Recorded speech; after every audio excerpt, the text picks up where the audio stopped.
Bom dia, meu nome é Érica, eu sou do Instituto Entrelaços, aqui do Rio de Janeiro. E a minha pergunta, acho que vai caber aí para todo mundo da mesa, que começou, né, com a Elaine, mas depois foi desenvolvendo. E com relação a esse novo paradigma da ONU, né, os planos de contingência, como é que vocês veem e podem atuar nesses acidentes ou crimes ambientais que a gente vê, né, como de Mariana, região serrana, e como é que pode ser a atuação do psicólogo também nesses casos?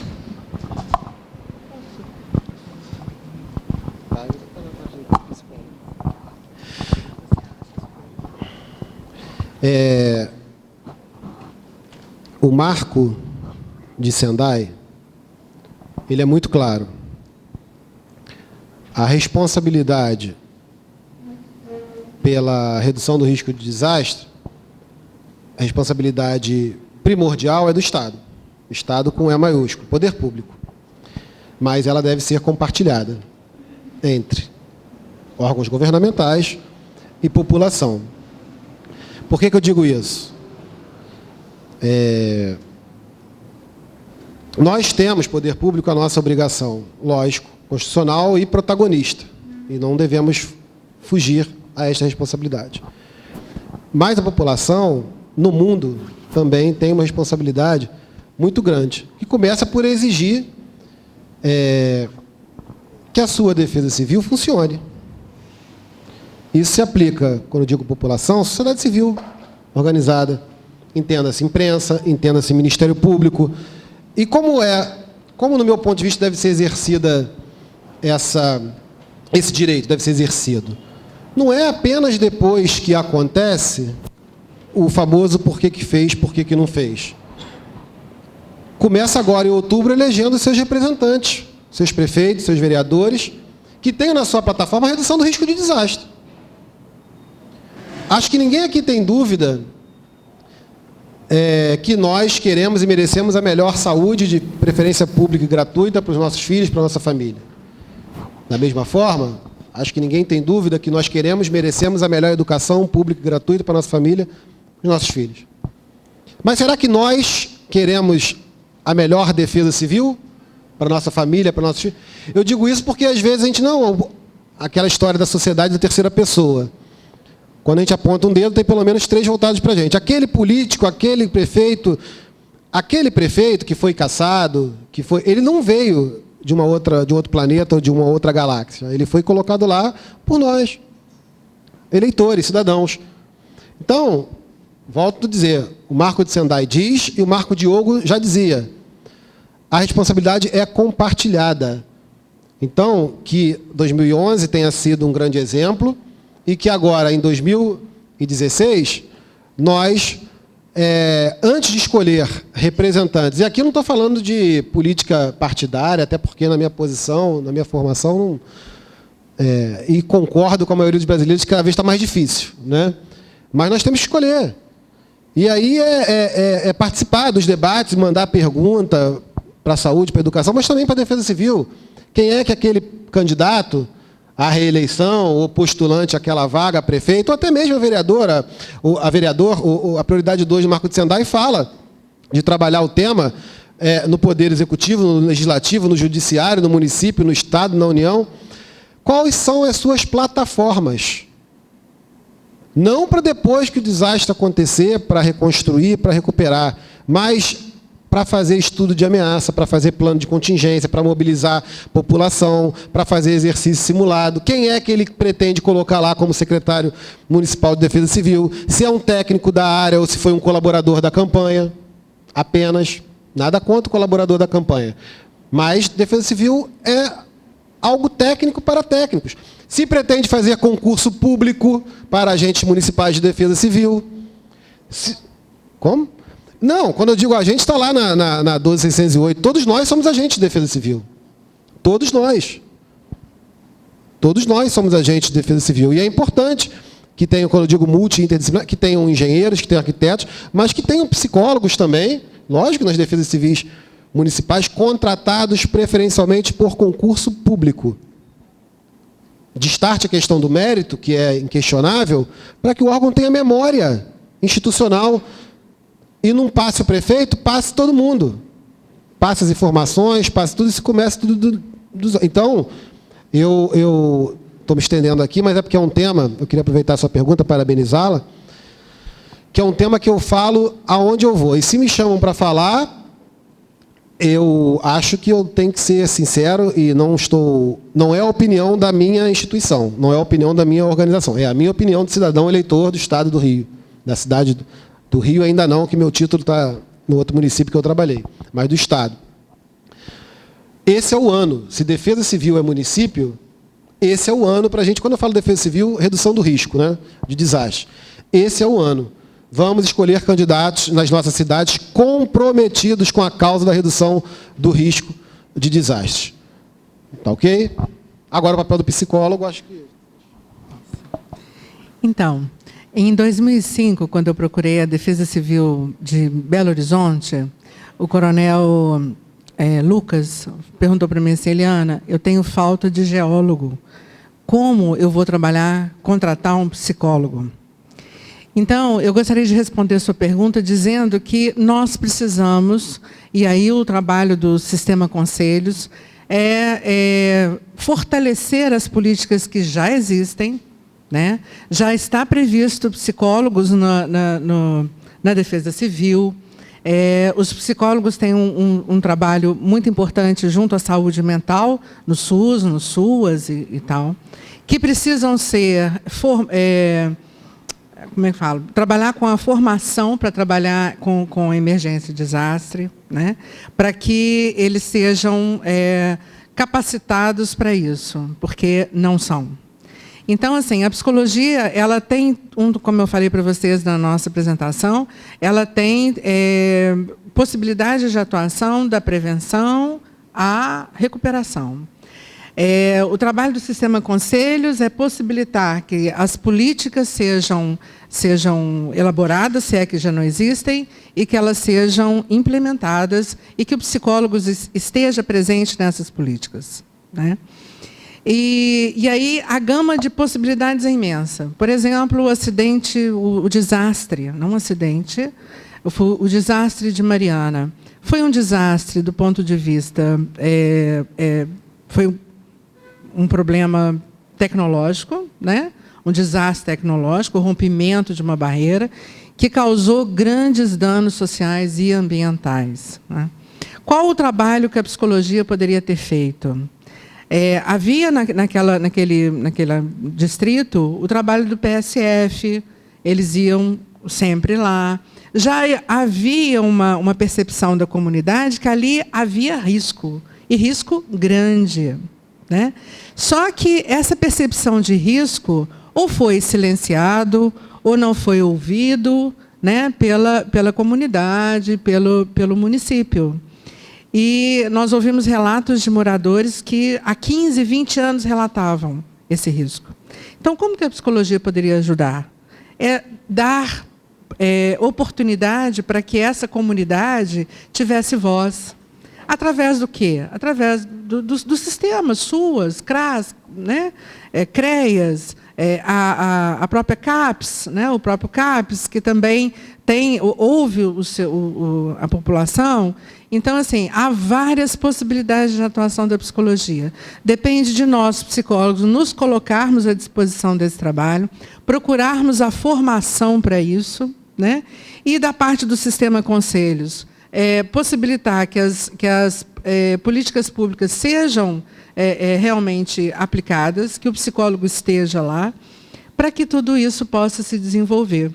Então, o que a gente está fazendo aqui realmente é um grande convite para que vocês colaborem com isso. Não, só para acrescentar, eu acho que vocês já falaram tudo, mas assim, aquela região ainda é uma região, para quem conhece, que continua em risco, né? Não, estou falando de Mariana, lá de toda aquela região, né? E acho que a Eliana já abordou como que a gente poderia atuar, e acho que uma outra coisa, um outro ponto que a gente poderia, de alguma forma, trabalhar para mudar, é que a gente possa ter verba para trabalhar, né? Nessa história toda de desastres, milhões são liberados para equipamentos, para tecnologia, que é necessário, A gente também precisa disso, mas tem que ter verba para a gente trabalhar com o humano também, e a gente não tem. Né? Então, acho que esse é de alguma forma, a gente poder trabalhar nisso também. Alguma pergunta mais? Bom dia.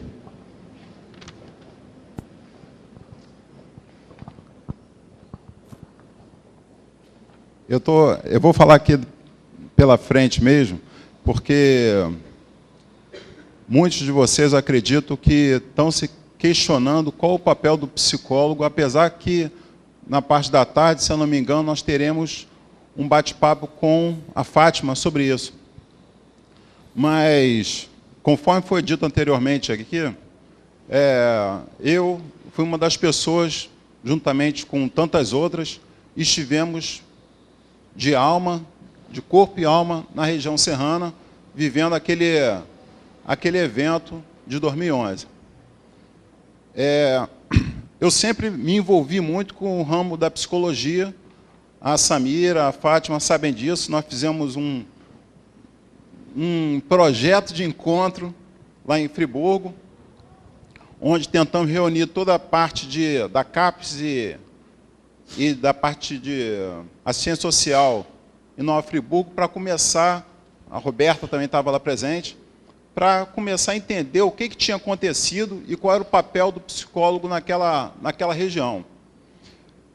Porque lá, conforme a senhora relatou muito bem no início, foi dito que a população não aguenta mais ver os psicólogos. Isso é uma verdade. Foram ONGs internacionais, nacionais, psicólogos, grupos de todo o país, massacrando aquela população. Eu posso falar massacrando porque eu não sou da área de psicologia e eu vi o que estava acontecendo na prática ali. Vários grupos chegavam, prometiam e saíam para publicar seus artigos científicos, campanhas e por aí foi. Então, a população que ficou ali desabrigada, sem recursos, sem amparo, seja do Estado, seja da própria comunidade em si, ela começou a se perguntar qual é o meu papel efetivo enquanto integrante dessa comunidade, dessa sociedade que, infelizmente, foi atingida por um desastre natural. Também foi falado que o desastre não é natural, né? O desastre é um processo que vem se arrastando de muito, muito, muito tempo, onde essa naturalidade que se desfaz a partir do momento de um evento climático, ela começa a ser ressaltada. Mas a questão de macrodrenagem das encostas, de condição de habitação, de esgoto, de sistema de abastecimento. Então, o desastre diário, ele acontece e está acontecendo todo dia. Quando ocorreu o desastre climático, que, em decorrência dele, se abriram as grandes feridas, aí nós começamos a perceber que o desastre não era só aquele momento crítico, mas o desastre maior ainda já existia e permanece. E é nesse contexto que eu estou mostrando para vocês, e que eu comecei a me questionar qual era o papel daqueles profissionais que foram em Nova Friburgo. Eu tive uma equipe de 40 pessoas de São Paulo. E aí as pessoas começaram a perguntar, quem é que está precisando da gente? Eu falei, olha só, os profissionais são vocês, não sou eu. Eu sou pessoal, a minha função aqui é de resgatar as pessoas numa posição crítica. Eu levo daqui para ali. Só que quando elas chegam nos abrigos, aí começa o problema. Quando elas chegam nos hospitais, é um outro problema. Porque o profissional de saúde que está... Se eu estiver muito me alongando, por favor, Samira, Fátima.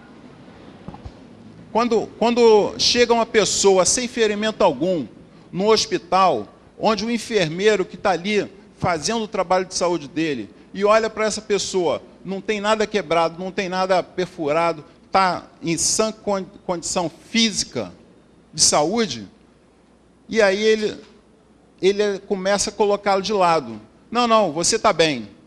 Então, você é uma vítima verde. quando na realidade essa pessoa acabou de perder 9 pessoas da família.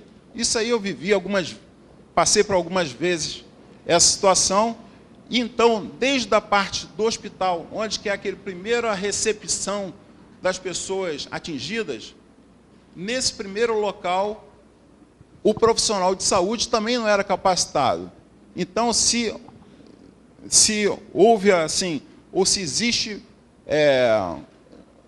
lacunas desse processo de emergência, já começa no hospital onde as vítimas são recebidas. Não é somente aquelas vítimas que possuem alguma mácula em seu corpo, mas é saber perder 2 minutos, 5 minutos, para entender qual é o processo que aquela pessoa chegou no hospital para receber algum tipo de ajuda. Tão logo no hospital, como também nos abrigos. Nos abrigos, infelizmente, as pessoas que montam os abrigos, apesar da sua boa vontade, capacitação, mas elas estão lidando com pessoas. Existe sempre uma dicotomia quando se fala em abrigo. Deixa a família junta ou deixa separada. Bota os homens juntos ou a família junta. Então, isso é um processo que tem que ser estudado com vocês, profissional de psicologia, e que pode muito nos ajudar na ponta.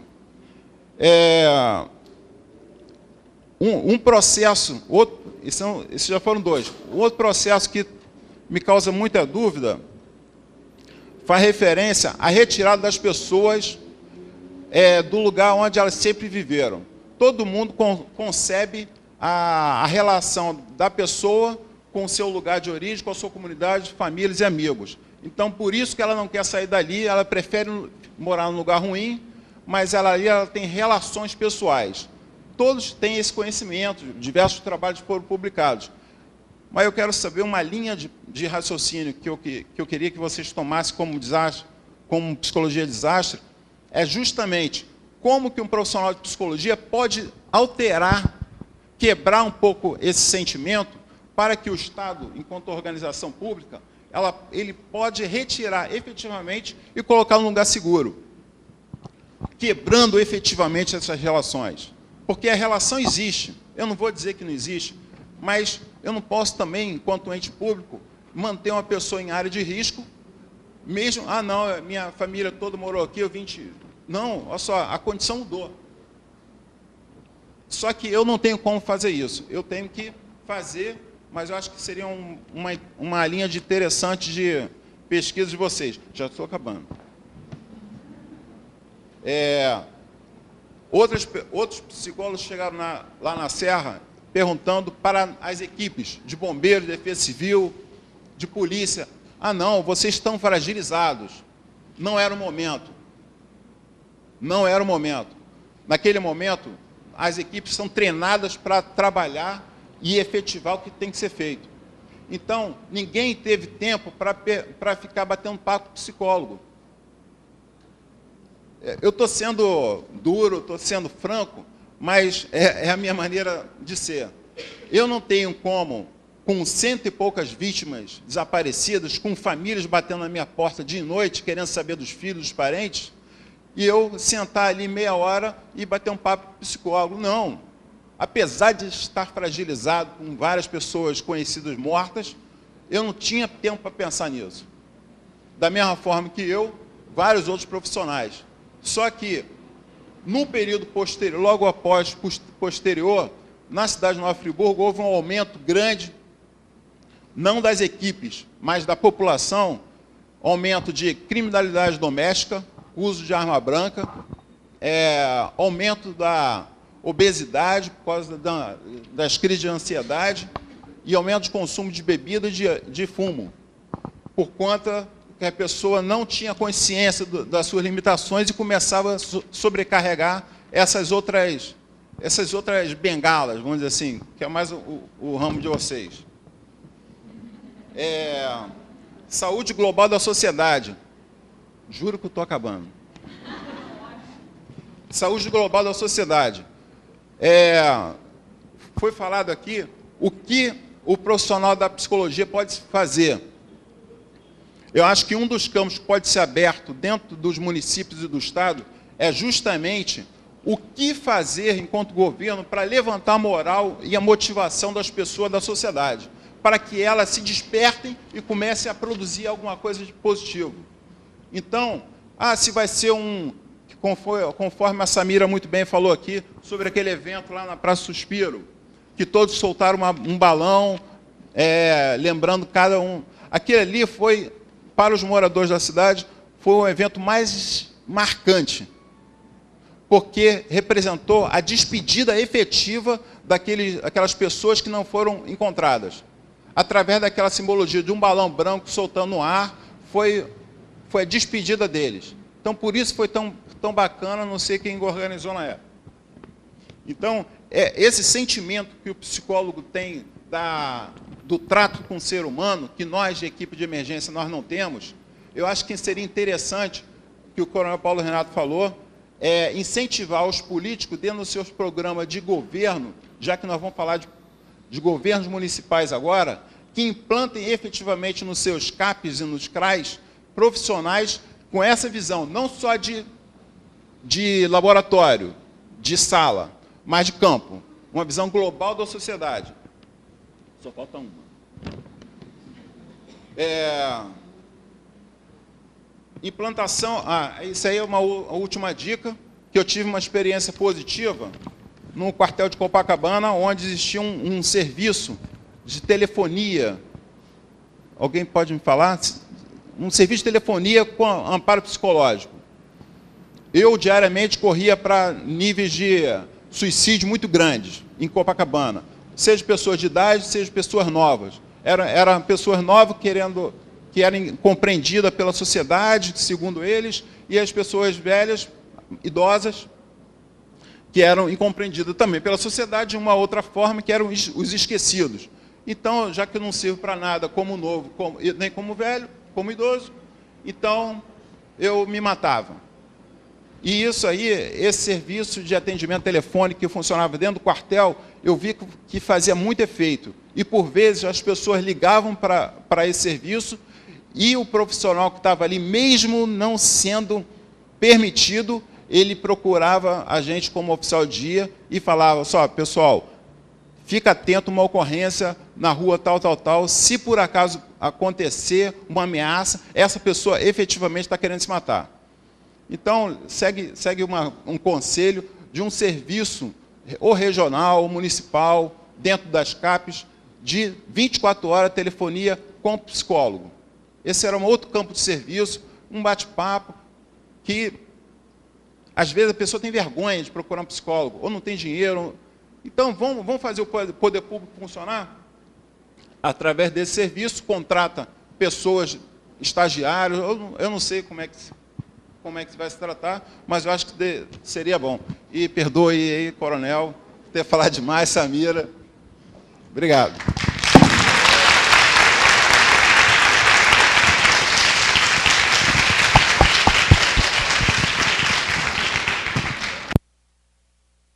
Você não falou demais, você falou bem, né? Uma das nossas angústias é fazer com que a Defesa Civil e todos os técnicos entendam que o que prende uma família ou uma comunidade no local não são só as sapatas da casa, não são só as redes sociais, é a rede afetiva. Aqui é o afeto ao local, é a construção social que ela fez ali, que aquilo é muito complicado. Quando a gente vai se mudar, a gente se prepara para mudar de bairro, pensa na estrutura, se tem supermercado, se tem isso, se tem escola para as crianças, como é que é o transporte, se eu posso chegar cedo, se chegando tarde vai ser perigoso. A gente analisa tudo. Imagina você, de repente, perder tudo. E aí, assim, você não pode mais ficar aqui, você tem que ir para outro lugar. Ela pode até entender, ela não quer entender, mas ela pode até te ouvir, mas entender é complicado.